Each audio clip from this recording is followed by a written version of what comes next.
Hey guys, it's Blacksmith92 here, and today I'm going to show you guys how to build a TNT cannon.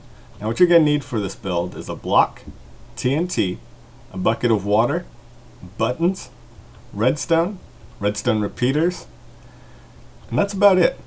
So we're going to get to these two designs, but we're going to show you guys the most basic design first, because the basic design is at the heart of both of these.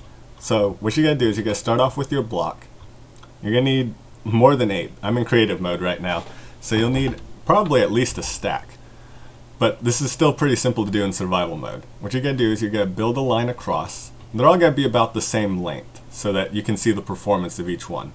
And then you're going to build another line right next to it, but with a channel in between. And then put a block at the end on both sides. And then one block here and over so that you can put a bucket of water right down here.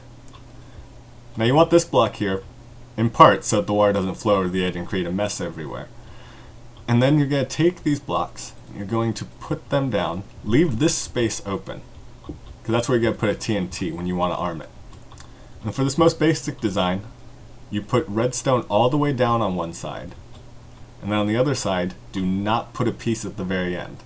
So you're still going to go all the way down, except for this last piece.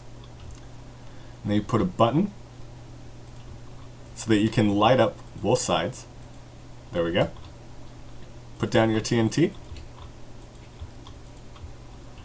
Now, when you're actually using TNT cannon, the first button you want to hit is the one that does not go to the very end. So you're going to hit this button first. Give it a little bit of time, and then hit this button. And that'll arm the last cannon. Now, I was cutting it kind of close there. And then it'll launch, and you have a working TNT cannon. Now, it's sort of a dangerous design, because if you hit the wrong button, it'll just explode on itself. Or if you wait too long, it'll just explode on itself. So, this is a little more complicated, but it's a one-button design. Much less room for human error, as long as you build it right the first time. So what you're going to do is, you're going to build the basic TNT cannon, and then you're going to put the redstone across, but not to the very end. Oops, I forgot I was in creative mode. Not to the very end, so don't put a piece of redstone here. And then I found that using 8 redstone repeaters work pretty well, with the spacing set as far apart as possible. That will give the pulse enough time to go all the way to the end and arm it before these explode. So yeah, it's very similar to the first design, and this is just a one-button design. So much less room for error when actually using it. So you press it, it arms all the launching TNTs, and then it arms the last one. Oops, knocked me back, and it shoots it forward. Now the reason why these TNT cannons work is because when TNT explodes in water, it does not destroy the blocks around it. And so that's why when these TNTs explode, the cannon does not destroy itself. But if this TNT were to explode right where it is, it would destroy the cannon because it's not in water. So that's the premise of these designs. It's keeping this block from exploding right here. You want to explode over there. Now I'm just going to set time today because I do not like working at night in this game. I don't want a creeper coming by and blowing up my cannons. Now this design is very similar to the design I just showed you. The only difference is that the pulse will go around this side of the cannon. It still uses 8 redstone repeaters like the second design. But the reason why I have it go to the other side is so that it does not interfere with this line right here. And when it comes around to the other side, it will not detonate, but it will arm this TNT as well as the TNT above it. So this cannon is essentially that cannon with the capability of launching 2. So let's see if this works. There we go. And there you go, you launched 2. Now, when it's launching 2, it is not terribly precise. So you saw where those 2 landed. Hopefully you can rewind and see where they landed. Oh, that one will probably do about the same thing.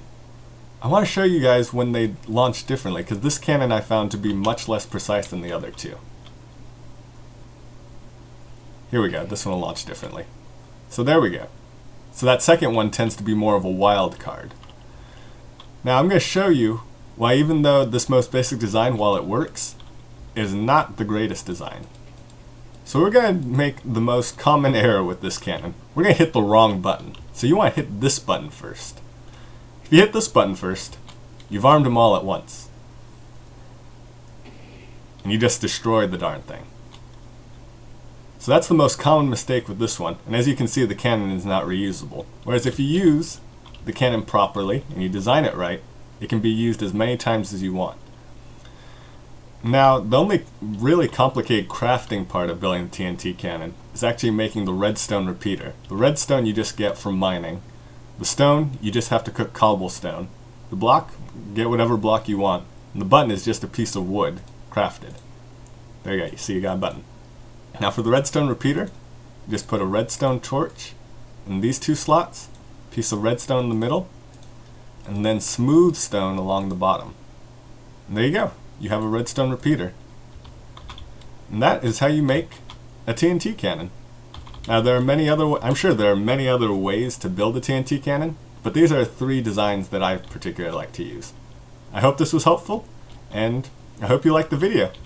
Alright, peace out.